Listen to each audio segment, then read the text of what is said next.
Dans ce quartier périphérique de Madrid, plus de 300 familles ont engagé un bras de fer pour essayer de conserver leur logement. Les appartements ont été rachetés par un fonds d'investissement et les nouveaux propriétaires augmentent les loyers de 80%. Jessica Inarosa vit avec son époux et leur enfant dans un appartement de 55 mètres carrés depuis 2010 et ils ne pourront pas payer les 860 € de loyer qui vont leur être demandés. Ici, nous sommes tous des mileuristas, on gagne tous 1000 €. Je n'ai pas envie d'y penser, mais j'imagine qu'on va demander de l'aide à nos parents et pas grand-chose. J'aurai de la peine, mais je vais devoir faire mes valises et partir. Parce que je ne peux pas payer. Ce n'est pas que je ne veux pas, c'est que je ne peux pas.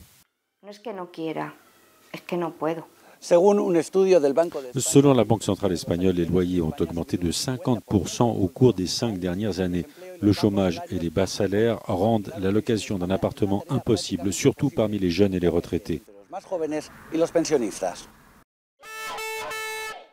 Dans le centre de Madrid, la gentrification des quartiers et les locations ponctuelles pour touristes poussent de plus en plus d'habitants à déménager.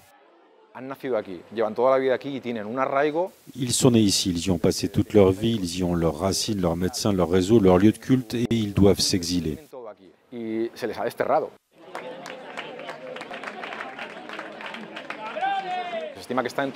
Environ 3 millions de maisons sont vides en Espagne. Elles appartiennent pour la plupart à des fonds d'investissement ou des banques. Ces mêmes banques que nous avons dû renflouer. Ils deviennent les plus grands propriétaires terriens d'Espagne. Ils ont l'essentiel des surfaces destinées à la location et ils contrôlent les prix. Pour échapper à la rue, certaines familles en sont réduites à occuper illégalement leur logement. À Madrid, environ 5000 locataires ne paient aucun loyer. Natalia Palomar est avocate à l'association Providenda.